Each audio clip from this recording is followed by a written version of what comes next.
के सामने गए। 20 सवार उसके साथ थे, 20 सवार आपके साथ थे। दोनों को अलग किया, दोनों घोड़ों पर बैठ करके बातचीत करने लगे। इमाम आली मकाम इमाम हुसैन ने उससे कहा, ऐ अम्र बिन साद, क्या तू मुझे नहीं पहचानता? तू भी कुरैश खानदान से, मैं भी कुरैश खानदान से हूँ।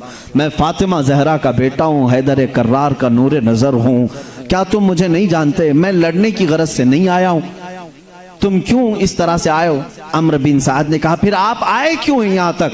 कहा, मुझे बुलाया गया, खत लिख करके बुलाया गया, लोगों ने इसरार किया, मैं आया हूँ। अम्र बिन साद ने कहा, आप क्या चाहते हैं? इमाम हुसैन ने कहा, मैं 3 तेरे लिए ऑप्शन देता हूँ, 3 हल है, इसमें से कोई एक बात, 3 बातें मैं देता हूँ, कोई एक इख्तियार कर ले। कहा, बोलिए। इमाम हुसैन ने कहा, सबसे पहली चीज ये है, मैं जहां से आया मुझे वापस जाने दो, मदीने, मैं वापस चला जाऊं। और अगर ये नहीं चाहते तो दूसरा ऑप्शन ये है कि मुझे कूफा भी नहीं, मदीने भी नहीं, किसी समंदर के किनारे जाने दो, मैं अपनी पूरी जिंदगी वहां बिता लूंगा। तीसरा ऑप्शन ये है कि सीधे मुझे दिमश्क जाने दो, मैं यजीद से आमने सामने बात करूंगा, खिलाफत के मामलात को लेकर के मैं आमने सामने बात करूं।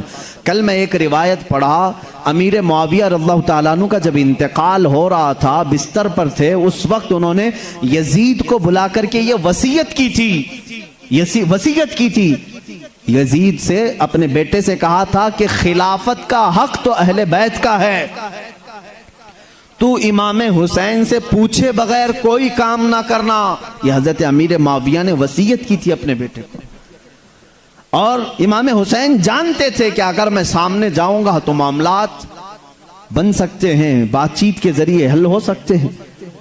उसने ये तीनों बातें सुनी और उसने कहा कि अच्छा है, जंग नहीं होगी। अम्र बिन साद जंग करने नहीं आया था, हुर बिन यजीद भी जंग करने नहीं आया था। एक कासिद गया उबैदुल्लाह बिन जियाद के पास, कूफा में जाकर के बताया कि देखें, अल्लाह का खैर है, अल्लाह की तरफ से खैर हो गई, हुसैन जंग नहीं चाहते, उन्होंने 3 बातें रखी हैं। उबैदुल्लाह बिन जियाद सुना तीनों बातें।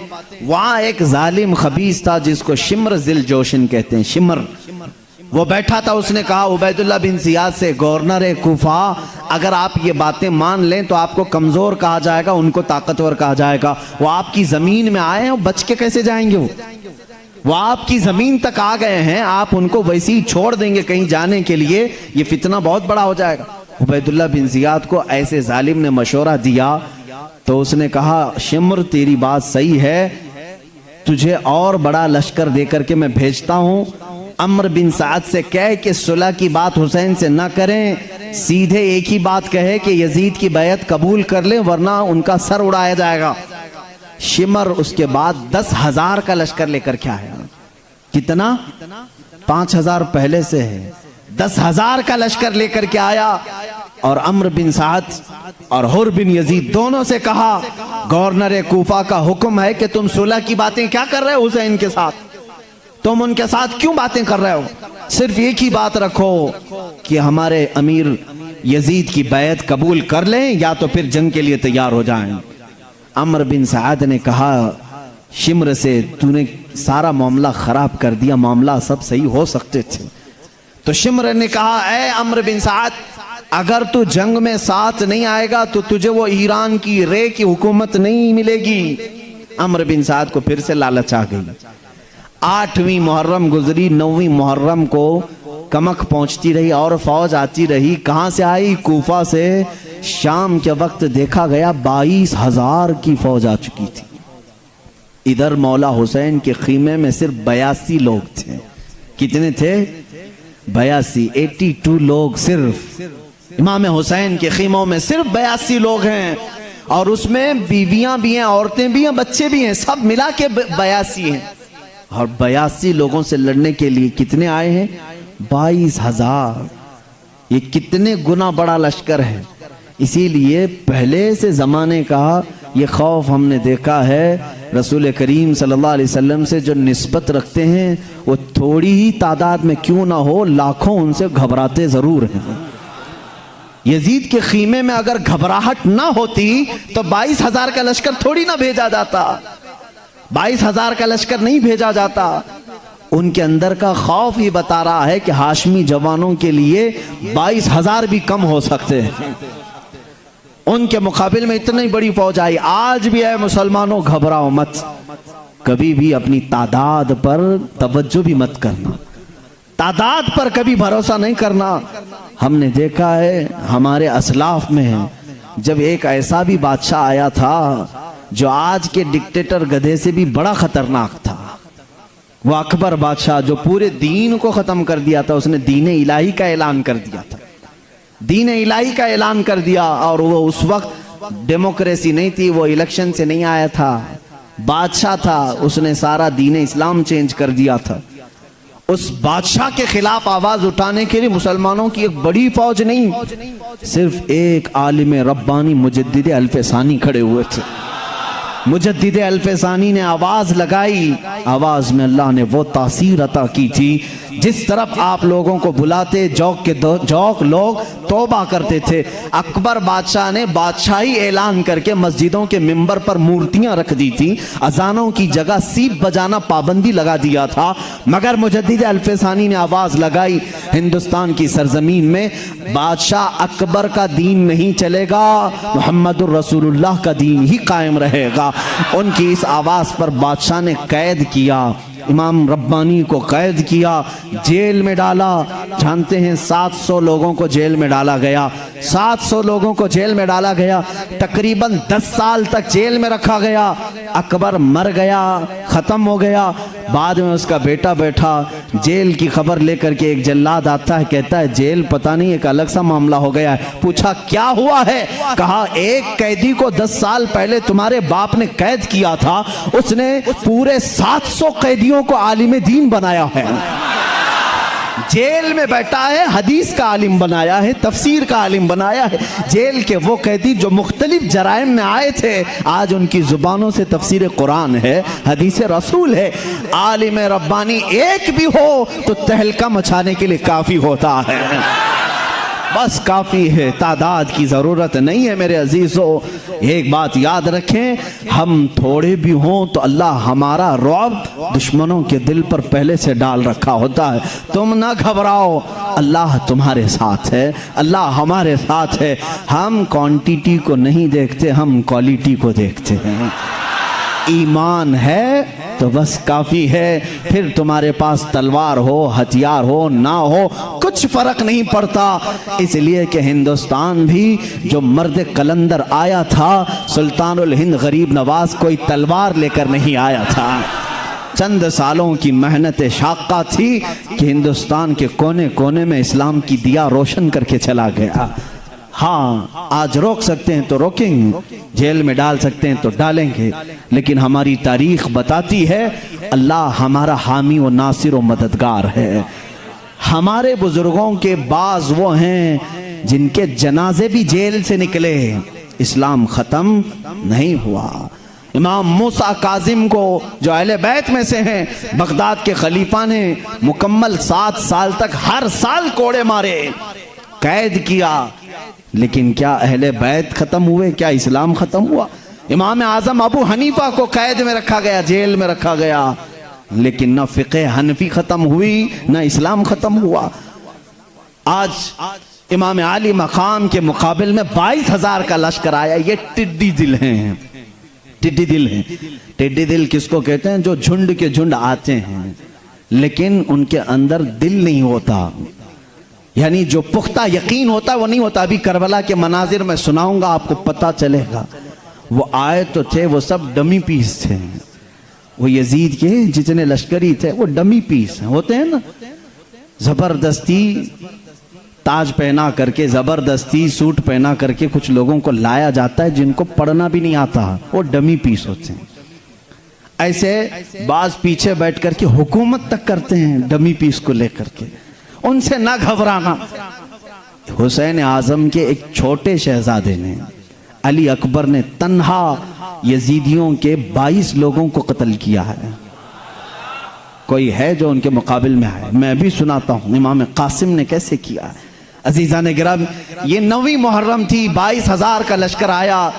रात के वक्त इमाम आली मकाम ने फिर अपने घर वालों को, अपने साथियों को बुला करके कहा, आज आशूरा की रात शुरू हो गई, 10वीं रात है, तुम में से जो जाना चाहे वापस चला जाए। मेरा और इनका मामला है, मेरी वजह से तुम्हारी जानें खतरे में ना आए। इमाम आली मकाम के साथ जो थे वो कूफा वाले नहीं थे, कूफा वाले नहीं थे। इमाम आली मकाम के साथ जो बचे थे वो पूरे प्यूरिटी वाले थे। जितने छटने थे छट चुके थे, जो मुखलिस थे वही बाकी थे। उनमें से एक आपके जानिसार साथी खड़े होते हैं और कहते हैं, मौला हुसैन आप यहाँ से वापस जाने की बात करते हैं, आपके बाद जीने का कोई मजा भी हम नहीं देखते, आपके बाद कोई जिंदगी का नाम ही नहीं है हमारे पास। आपके शहजादों ने कहा इमाम आली मकाम से, सैयदी आकाई मौलाई आप हमें यहाँ से वापस ना भेजें, हम तो बदरो ओहदो खंदक को सुने हुए लोग हैं, रसूल करीम सल्लल्लाहु अलैहि वसल्लम के जानिसार सहाबा के हम जानशीन हैं, हम उस वक्त तक आपके साथ रहेंगे जब तक हमारे जिस्म में खून का आखिरी कतरा भी बाकी होगा। इमाम हुसैन ने सबकी बातों को सुना। यह आशूरा की रात थी, तस्बीह व तहलील भी किया, दुआओं में भी गुजारा रात। सुबह जब हुई तो सुबह का वक्त था। जानते हैं 7वीं मुहर्रम को ही यजीद का ये जो 10,000 का लश्कर आया था शिम्र जिलजोशिन लेकर, आते साथ सबसे पहला काम इसने क्या किया था, दरियाए फुरात के ऊपर पहरा लगा दिया। 500 फौजियों को लगा कर रखा था, 500 फौजियों को पहरा लगा करके सबसे पहला काम करो हुसैन पर पानी बंद करो। यही चाल आज भी चली जाती है। इकोनॉमिक वार इसको कहते हैं, सोशल वार, यानी उसको पहले खाने पीने जरूरियात से ऐसा मजबूर कर दो कि ताकत खत्म हो जाए, फिर उसके साथ लड़ाई करें। ये कूफियों से ही तरीका अमेरिका ने भी सीखा है। इराक पर डायरेक्ट हमला नहीं हुआ, 10 साल पहले उस पर पाबंदी लगाया था। पाबंदी लगा करके 10 साल की कोई भी चीज इराक में जाएगी नहीं, कोई एक्सपोर्ट इंपोर्ट नहीं होगा। जैसे आज ईरान पे भी पाबंदियां हैं, मालूम होंगी आपको। तो जो इनकी हाँ में हाँ नहीं मिलाता, 10 साल 15 साल पहले उस पर पाबंदी लगाते हैं। ये कोई दूसरी कंट्री इनके साथ डील नहीं करेगी। 15 साल के बाद जब वो बेचारे इकोनॉमिकल कमजोर हो जाते हैं तो ये टिड्डी दिल फौज लेकर के उनके ऊपर हमलावर होते हैं। यही काम यजीदियों ने किया था। सबसे पहले दरियाए फुरात पर 500 फौजी तैनात कर दिए 7 मुहर्रम को। 7 मुहर्रम से लेकर 10वीं मुहर्रम तक पानी का एक कतरा भी खेमे हुसैन में नहीं आया। इमाम आली मकाम की तरफ पानी बिल्कुल नहीं आया। 10वीं मुहर्रम आई, प्यास कैसी होगी। आज रोजा थे, पता चला होगा। जो लोग रोजा रखे होंगे या रमजान में रहते हैं उन्हें मालूम है, हम सहरी में खाते भी हैं पीते भी हैं, फिर भी शाम के वक्त हलक सूखने लग जाता है। हलक में ऐसा लगता है कि कांटे चुभ रहे हैं। वो अहले बैत का घराना जो मुसलसल 3 दिन से प्यास बर्दाश्त कर रहा है, उनके हलक में कितनी सख्तियां आ चुकी होंगी, उनका कैसा ये इम्तिहान था। इसीलिए कहा गया है, सर कटाना घर लुटाना कोई इनसे सीख जाए, जाने आलम हो फिदा ए खानदान अहले बैत। अहले बैत का खानदान, यही इन्हीं से कोई सीख सकता है कि फिदाई किसे कहते हैं, जानिसारी किसे कहते हैं। अजीजान गिरामी, 10वीं मुहर्रम आ चुकी है। 10वीं मुहर्रम को सबसे पहले इमाम हुसैन यजीदियों को बुलाते हैं और एक खुतबा देते हैं। वो आखिरी खुतबा था इमाम हुसैन का। आपने अल्लाह की हम्द बयान की, रसूल करीम सल्लल्लाहु अलैहि वसल्लम की तारीफ। उसके बाद कहा, ए आने वालों तुम सब कलमा तैयबा पढ़ते हो, रसूल करीम सल्लल्लाहु अलैहि वसल्लम की रिसालत का इकरार करते हो, और तुम सबको ये मालूम है मैं उसी रसूल की बेटी का बेटा हूँ, मैं सहाबी रसूल हैदर कर्रार का बेटा हूँ। तुम सबको मालूम है जाफर तैयार मेरे चचा हैं, अमीर हमजा मेरे बाप के चचा हैं। तुम सब मेरी निस्बतों को जानते हो, तुम मेरे खून के प्यासे क्यों हो। अभी अगर तुम चाहो तो अपना रास्ता तब्दील कर लो, क़यामत के दिन मैं अपने नाना की बारगाह में तुम्हारी सिफारिश ज़रूर करूँगा। इस तकरीर का उन पर कुछ भी असर नहीं हुआ, कुछ भी असर नहीं हुआ। हुर बिन यजीद 1000 का लश्कर लेकर पहले से आया हुआ है। उसके बाद अम्र बिन साद 4000 का लश्कर लेकर आया। फिर शिम्र ने 10,000 का लश्कर उसमें मिलाया और मजीद लश्कर होते हुए 22,000 का लश्कर हुआ। इस खुतबे को सुनी अनसुनी कर दिया गया। इमाम हुसैन रदी अल्लाह ताला अन्हु की तरफ सबसे पहले अम्र बिन साद ने तीर चलाया।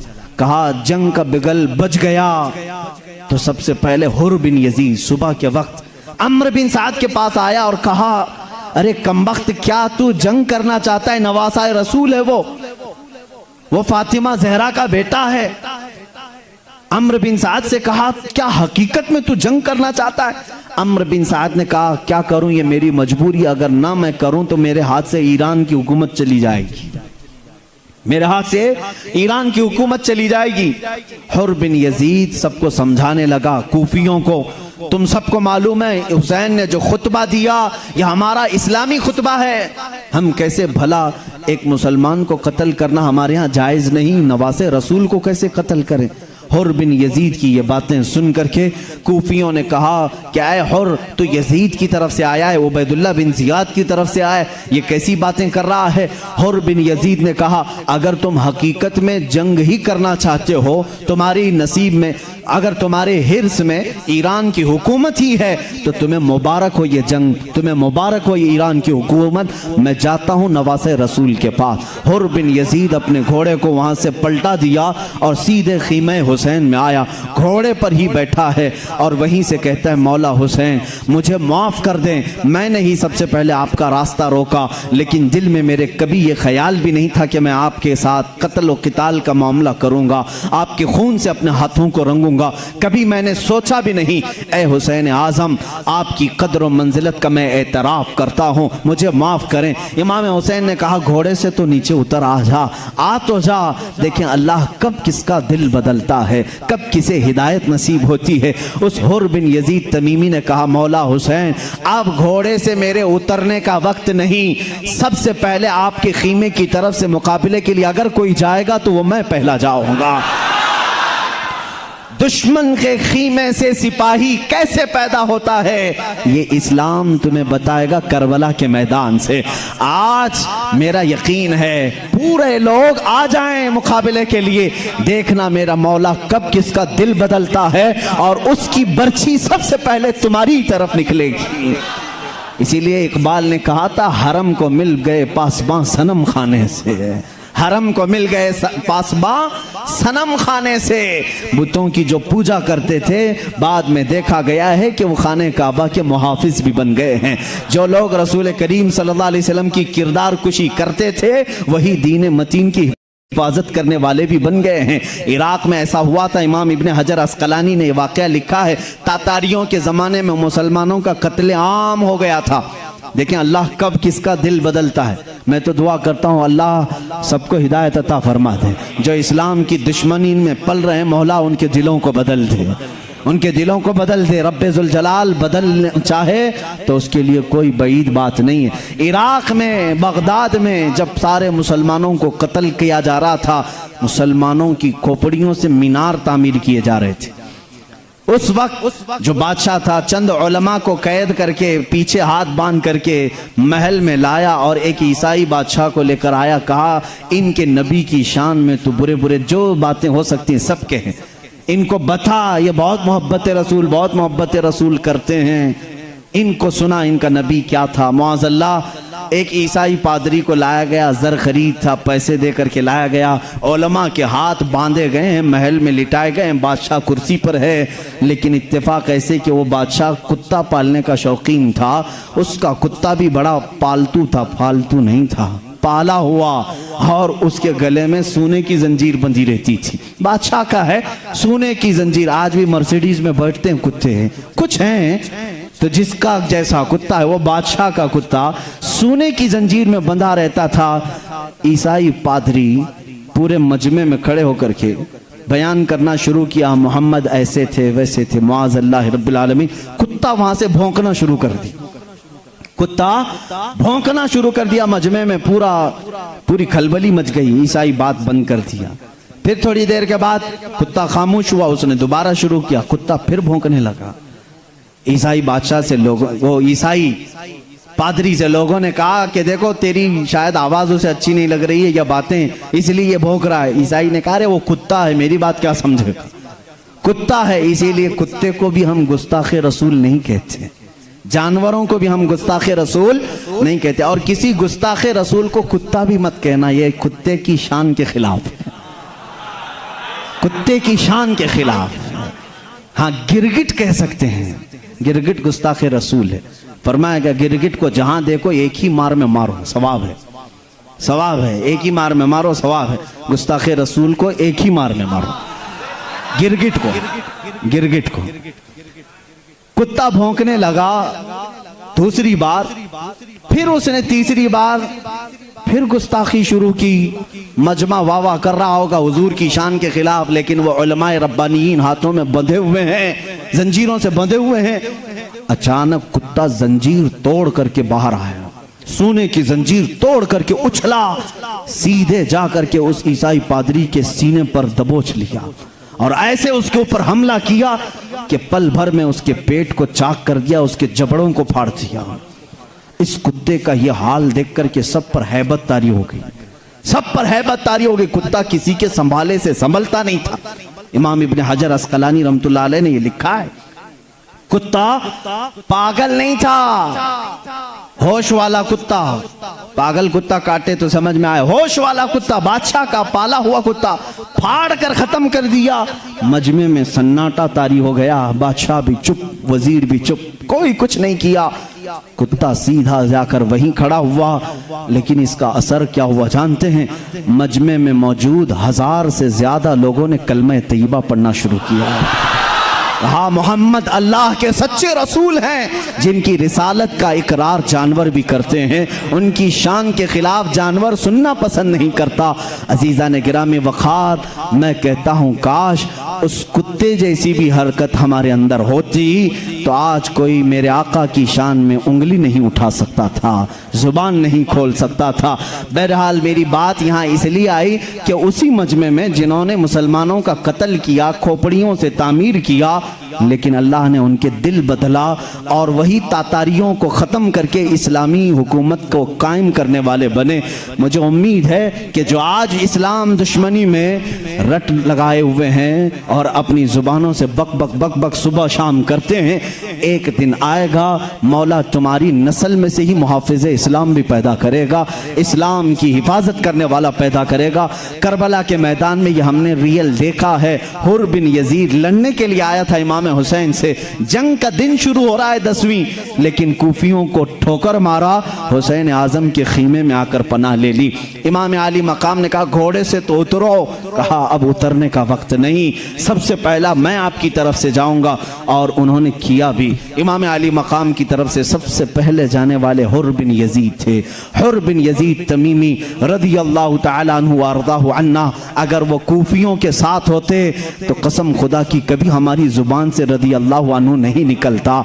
एक रात पहले तक कूफियों के साथ है। सुबह आए इमाम हुसैन की बारगाह में, जोहर से पहले उनकी शहादत हो गई, लेकिन कयामत तक के लिए रदी अल्लाह अन्हु बन गए। थोड़ी सी जिंदगी काफी होती है मुसलमानों, थोड़ी सी जिंदगी काफी होती है मौला की बारगाह में मकाम हासिल करने के लिए।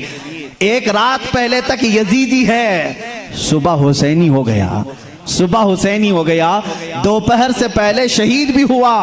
लेकिन आज हम जब भी उनका नाम लेते हैं, मैं खुद उनके मज़ार पाक की हाजिरी देता हूँ हर साल। मज़ार पाक पर हम खड़े होते हैं, यही दुआ करता हूँ, मौला चाहे जो भी हो जाए हमारे दिल ना बदल, या मुक़ल्लिबल क़ुलूबि सब्बित क़ल्बी अला दीनिक, ऐ दिलों को फेरने वाले खुदा हमारे दिलों को अपने दीन पर हमेशा कायम रख। ऐ मेरे अजीज़ साथियों, नौजवानों, हुर बिन यजीद की उस जज्बे जिहाद पर लाखों सलाम, उनकी जवां मर्दी पर लाखों सलाम। सबसे पहले कूफियों को ललकारते हुए आते हैं मैदान मुबारज़त में। इस मैदान जंग में कूफियों में से कुछ लोग आए मुकाबले के लिए, लेकिन वो सिपह सालार थे। सिपह सालार ने कईयों को मौत के घाट उतारा। कूफियों ने एक साथ तीरों की बौछार की। हुर बिन यजीद सबसे पहले शहीद होने वाले हैं। करबला के मैदान में शुरुआत इनसे हुई। इमाम अली मकाम के जो जानिसार साथी थे, उनका हाल में अगर आपको बताऊं, उन लोगों ने ऐसी जानिसारी पेश की, जब तक इमाम हुसैन के दोस्त तो अहबाब थे, उनमें से किसी एक ने भी मौला हुसैन के किसी बच्चे को या भाई को जंग के मैदान में आने नहीं दिया।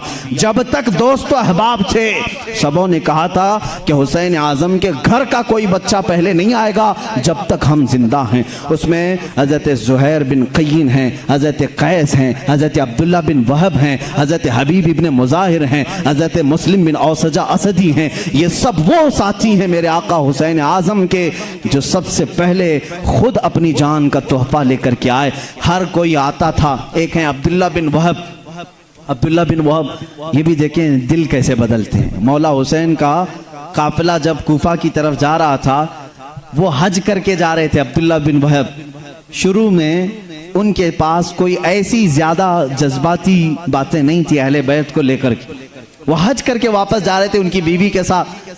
शाम का वक्त था। इमाम हुसैन ने देखा एक खीमा है, कोई मुसाफिर जा रहे हैं। उस खीमे के पास खड़े होकर के मौला हुसैन ने कहा, रोशनी है, कुछ उजाला है तो हमें भी दे दो, चिराग के लिए रोशनी। उन्होंने दिया और इमाम हुसैन से पूछा कि कहाँ जा रहे हैं आप? कहा मैं कूफा की तरफ निकला था मगर लोगों ने मुझे रोक लिया और मेरे साथ बुरा मामला कर रहे हैं, जबकि हुर बिन यजीद भी आया था। अब्दुल्ला बिन वहब से कहा, अगर तुम मेरे साथ आना चाहते हो तो आओ। अब्दुल्ला बिन वहब ने कहा, अरे नहीं, मैं कहाँ तुम्हारे साथ आऊँ, इस लफड़े में मैं नहीं पढ़ूंगा। अंदर आए घर में, उनकी औरत थी खीमे में। अल्लाह औरतें दे तो ऐसी औरतें थी। अब्दुल्ला बिन वहब की औरत ने पूछा, कौन आए? कहा हुसैन फातिमा बिनते मोहम्मद सल्लल्लाहु अलैहि वसल्लम के साहबजाद। कहा वो आए? क्या कहा उन्होंने? कहा वो कूफा जा रहे थे, लोगों ने उनका रास्ता रोक लिया है, उनके साथ जंग करना चाहते हैं। आपसे क्या कहा? कहा वो मुझे बुला रहे थे। आपने क्या कहा? मैंने कहा इस सारे लफड़े में मैं कहाँ जाऊंगा, इस चक्कर में मैं कहाँ पड़ूंगा। उनकी बीवी ने कहा अब्दुल्ला बिन वहब से, ए अब्दुल्ला, आज चाहे तो तू जन्नत खरीद सकता था, कितना बुरा सौदा करके आ रहा है। आज चाहता तो जन्नत खरीद सकता था। क्यों? हदीस नहीं सुना? अल हसन वल हुसैन सय्यदा शबाबी अहलिल जन्ना। अल्लाह के नबी सल्लल्लाहु अलैहि वसल्लम ने फरमाया, हसन और हुसैन जन्नती जवानों के सरदार हैं। जन्नत का सरदार तुझे बुला रहा है और तू जहन्नम की तरफ जाने की बात कर रहा है। बीवी ने कहा, जन्नत का सरदार बुला रहा है तो जहन्नम की तरफ क्यों जा रहा है? बीवी की बात असर कर गई। बीवी की बात असर कर गई। कहा तेरा शुक्र है तू सही वक्त पर मुझे मशवरा देती है। और मौला हुसैन के काफिले में शामिल हो गए। उनकी औरत भी आई। ये करबला के मैदान तक साथ रहे। हुर बिन यजीद की जैसी ही शहादत हुई, दूसरे नंबर पर घोड़े पर सवार होने वाले अब्दुल्ला बिन वहब हैं। सबसे पहले आते हैं मौला हुसैन की बारगाह में। बड़ा जोश था, बहुत ज़्यादा जज्बात थे। इमाम हुसैन ने कहा, पहले तो तुम आना नहीं चाहते थे और आज सबसे पहले मेरे लिए लड़ना चाहते हो। अब्दुल्ला बिन वहब ने कहा, मौला हुसैन, किस्मत जाग गई, मेरी बीवी ने नेक मशवरा दिया। जिस रात से मैं आपके काफिले में शरीक हुआ हूँ, पता नहीं जिंदगी में कभी मैंने रात में ऐसे ख्वाब नहीं देखे थे जो हर रात में देखता हूँ। क्या देखता है? कहते हैं अब्दुल्ला बिन वहब, रोज आंख लगती है, फजर होने तक मैं जन्नत के बागीचों में ही टहल रहा होता हूँ। ये बरकत है आपकी। मैंने देखा आज खीमे हुसैन में आए तो मौला रात को ख्वाबों में जन्नत में टहलाए। जो आपके ऊपर जान निछावर कर दे, फिर वो कयामत के दिन कौन से बागीचों में हमें पहुंचाएगा। इसलिए मौला हुसैन, मेरा ये जज्बा बढ़ गया है, मेरे ये जज्बात बढ़ गए हैं, मुझे इजाजत दे दे। जैसे ही वो निकले, हजरत अब्दुल्ला बिन वहब पुकारते हुए, कूफियों को पुकारते हुए आए। ऐ कूफा वालों, तुम मुझे पहचानते हो? अपना नसब पूरा गिनाया। कूफा वालों ने कहा, हम तुझे नहीं पहचानते, हम तुझे नहीं जानते। अब्दुल्ला बिन वहब ने कहा, जो जो नहीं जानता वो सब सामने आ जाए, जो जो मुझे नहीं पहचानता वो सब मुझे मेरे सामने आ जाए। कल तक हो सकता है, मैं इतनों के साथ लड़ने की हिम्मत नहीं कर सकता।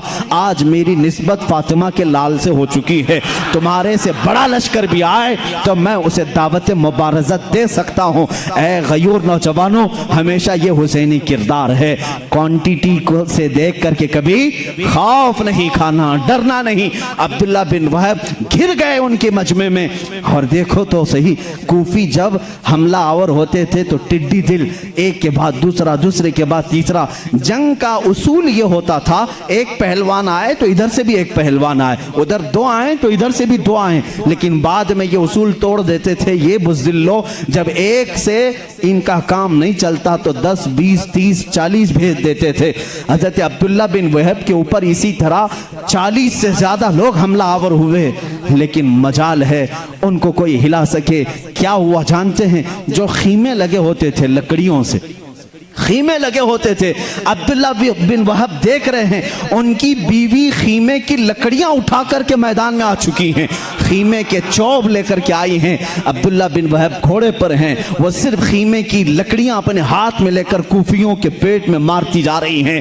लोगों ने कभी किसी औरत को जिहाद करते नहीं देखा था, मगर खीमे हुसैन की तरफ से आई थी। अब्दुल्ला बिन वहब ने घोड़े पर बैठ करके कहा, खातून तुझ पर जिहाद नहीं, तुझ पर जंग नहीं, जा तू अपने खीमे में। उसने कहा, अच्छा मशवरा मैंने दिया था, मशवरा मैंने दिया था, शहादत तुम पाओ और मुझे महरूम करो। अगर तुम शहादत का मर्तबा पाते हो, साथ में मैं भी उसी मर्तबे तक पहुंचना चाहूंगी। वो खातून टस से मस नहीं होती। अल्लाह हमारे जवानों को ऐसी बीवियां अता करे जो हुसैन आजम की शरीयत, रसूल करीम सल्लल्लाहु अलैहि वसल्लम की शरीयत ताहिरा के लिए तकवीयत पहुंचाएं। वो खवातीन नहीं जो बच्चों के लिए हथकड़ियां बन जाएं। अरे बेटा कहाँ जा रहा है, माहौल बड़ा खराब है, अरे लाल यहाँ बैठ, मस्जिद में मत जा, मौलवियों के सहबत में संग में मत जा, बिगड़ जाएगा, फला हो जाएगा। ये वो औरतें हैं जो जहन्नम में ले जाने का सामान करती हैं। मैं दुआ करता हूँ हमारे घरों में मौला वो खवातीन अता करे जो अब्दुल्ला बिन वहब की ज़ौजा ने किया था, अस्मा बिनते सिद्दीक ने किया था, सफिया बिनते अब्दुल मुत्तलिब ने किया था, फातिमा बिनते मोहम्मद सल्लल्लाहु अलैहि वसल्लम ने किया था। अजीज़ा ने गिरामी, यहाँ औरतों का भी बड़ा किरदार होता है। अब्दुल्ला बिन वहब की बीवी हटने को तैयार नहीं थी। अब्दुल्ला बिन वहब घोड़ा वापस घुमा करके मौला हुसैन के खीमे में आते हैं शिकायत लेकर के, यह औरत ज़ादी है और मेरी बात सुनती नहीं है, ये खीमे के चोब लेकर के आ गई है। इमाम हुसैन रदी अल्लाह तआला अन्हु के खुशी से आंसू निकल गए। ऐ मेरे अजीज़ों, मौला ताला जब तुम्हारी मदद करता है तो कमज़ोर मखलूक से भी मदद करता है। जिसको हम सिनफ़े नाजुक कहते हैं उनके दिलों में भी मौला हिमायत दीन अता करता है। बाज वो लोग हैं जो बड़ी ताकत रख करके भी घर में चूड़ियां पहन के बैठते हैं, लेकिन मौला कभी औरतों को भी जवां मर्दियां अता करता है, बहादुरी अता करता है। अजीज़ा ने गिरामी, अब्दुल्ला बिन वहब इसी असना में कूफियों के दरमियान घिर गए। कूफियों ने उनके सर पर नेज़े मारे, उनकी आंखों में मारे, उनके सीने में मारे, जिसकी वजह से वो ज़ेरे ज़मीन आ गए। ये दूसरी शहादत थी। करबला के मैदान में सुबह से ये शहादतों का सिलसिला शुरू हो चुका था। उसके बाद हबीब इब्ने मुज़ाहिर आए, मुस्लिम बिन औसजा असदी आए, ये हज़रत कैस आए। ये सब वो लोग हैं जो मौला हुसैन के ऊपर अपनी जान लुटाने वाले थे, अपनी जान फिदा करने वाले लोगों में से थे। यहाँ तक कि दोपहर का वक्त करीब आया, दोपहर का वक्त करीब आया, सारे जानिसार साथियों ने अपनी जानें कुर्बान की। तकरीबन 50 के करीब लोग शहीद हो चुके थे। ये इतने असना में जाते थे, शहीद होते रहे। मौला हुसैन सबके मनाजिर को देखते रहे। इसी असना में सबसे पहले ख़ानदान में से जो आते हैं वह इमाम कासिम बिन हसन हैं, जिनकी उम्र 21 साल की थी। उनकी मंगनी हुई थी इमाम हुसैन की बेटी हज़रत सकीना से, उनकी मंगनी हो चुकी थी। इमाम हुसैन की बारगाह में आते हैं, वो इमाम हुसैन के सगे भतीजे, इमाम हसन के बेटे, बड़े बेटे, इमाम हसन के बेटे हैं। आते हैं, कहते हैं चचा जान मुझे इजाज़त है। आपके जानिसार साथियों ने अपनी जान फिदा कर दी, अब घर वालों की बारी है। इमाम हुसैन उनको देख करके अश्कबार हो गए। कहा, बेटा कासिम, मेरे मरहूम भाई की तुम आखिरी निशानी हो। मैं तुम्हारे चेहरे में मेरे भाई को देखा करता था, मैं तुम्हारे चेहरे के अंदर अपने हसन मुज्तबा को तलाश करता था। आज अगर तुम भी चले जाओगे तो तुम्हारे साथ हसन की यादें भी चली जाएंगी। इमाम कासिम ने हाथों का बोसा लिया, कहा, इमाम आली मकाम, ये जंग का मैदान है, बस आप मुझे सब्र की तलकीन करें, बस मुझे सब्र की तलकीन करें। इमाम आली मकाम ने उन्हें वसीयतें की, नसीहतें की, घोड़े पर सवार करके भेजा। ये कासमी, ये हाशमी जवान फातिमा जहरा का पोता सबसे पहले मैदान करबला में उतरा है। जैसे ही ये सामने आए, इन्होंने कूफियों से पुकारा, मेरे मुकाबिल में किसको भेजते हो? उस वक्त एक अजरक नाम का पहलवान था, कूफा का बड़ा पहलवान। उसके 4 बेटे बड़े मस्तंडे थे, हाथी की तरह। उसने कहा, मेरे 4 बेटों में से किसी एक के साथ तो मुकाबला कर ले, बाकी फिर देखा जाएगा। अजरक नाम के इस बहादुर नामी पहलवान के बेटे एक आया इमाम कासिम के सामने, लेकिन यह हाशमी जवान है, हाशमी जवान है।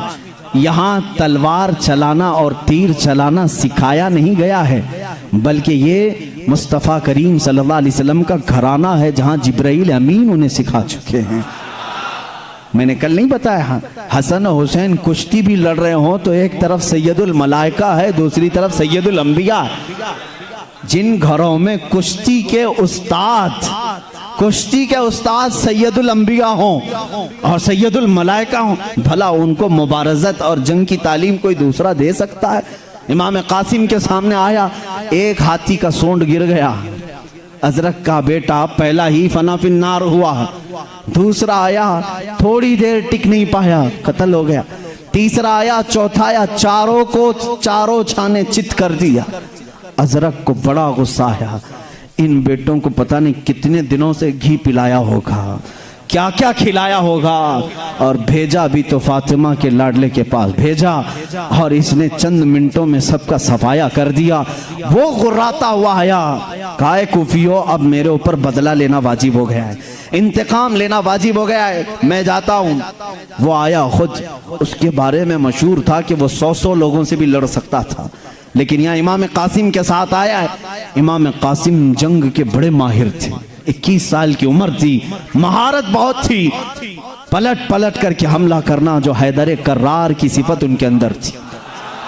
क्यों ना होती, वो उनका खून था, उनके पोते थे हैदर कर्रार के। इमाम कासिम आते साथ देखा कि ये बहुत मस्त पील है, हाथी है, गुर्राता हुआ आ रहा है, और इसके साथ मुकाबला करने वाले डरते थे, मगर इमाम कासिम की पेशानी पर जरा बराबर भी खौफ नहीं। सामने आते ही रजजिया अशार पढ़े जाते थे जंग में, वो अपने मकाम बताता था, इधर वाला अपने मकाम बताता था, होते थे जंग के दौरान अशार पढ़े जाते थे जो सामने वाले को गुस्सा भी दिलाते थे। इमाम हुसैन के ये शहजाद, इमाम हसन के शहजादे इमाम कासिम उसे पुकारने लगे, कहा मैं फातिमा बिनते मोहम्मद का शहजादा हूँ, हैदर कर्रार के घर का नूरे नजर हूँ, तेरी निस्बत भी तो जरा बता, तुझे किस माने जना है, भला तेरा भी नसब सलामत है या नहीं? उसे बड़ा गुस्सा आया, तिलमिलाया, मेरे नसब पर इसने बात की, अरब के लिए बहुत बड़ी गाली थी। उसने सामने आकर के कहा, ऐ लड़के मेरी उम्र देख, और तेरी उम्र के तो कई बच्चे मैंने पैदा किए हैं, फला फला उसने अशार कहे। इमाम कासिम ने उसके साथ लड़ाई नहीं की। अल हर्ब खुदातुन, एक उसूल है जंग का एक उसूल है। उसको सामने आकर के कहा, मैंने तेरी बड़ी तारीफ सुनी, बहुत तेरे चर्चे सुने, अजरक पहलवान के बहुत चर्चे सुने हैं। वो खुश हुआ कि कूफा वाले तेरे पहलवानी के जौहर सुनाते हैं, तू जंग का बड़ा माहिर आदमी है, लेकिन तू फैलानत है तुझ पर, तुझे घोड़े की नकील तक बांधना नहीं आता, तुझे घोड़े की नकील बांधना नहीं आता। किसी पहलवान को अगर यह कह दिया जाए कि घोड़े की नाती बांधना नहीं आता, तो वो जंग का सिपाही भी नहीं कहलाता। उसको इतना बड़ा ताना दिया अजरक पहलवान को इमाम कासिम ने, वो तिलमिला गया, मेरे घोड़े की जीन और नाती का क्या हुआ? वो झुककर देखने गया, उठाया तलवार, गर्दन पर मार दी। ये हल अरबु खुरातुन, कूफियों ने देखा, इमाम कासिम ने अजरक का भी सफाया कर दिया। इसके बाद अब कोई पहलवान नहीं था, सबको ये हाशमी जवान फना फिन्नार कर रहे हैं। मैं कहता हूं कूफी अगर एक एक आते थे तो सिर्फ तन्हा इमाम कासिम 22,000 के लिए काफी थे, 22,000 के लिए काफी थे। लेकिन वो टिड्डी दिल मॉब लिंचिंग करने वालों के बाप दादा थे, जो आज करते हैं वही किया उन्होंने। 100-200 लोगों का एक झुंड भेजा और तीरों से नेज़ों से हमला करना शुरू किया।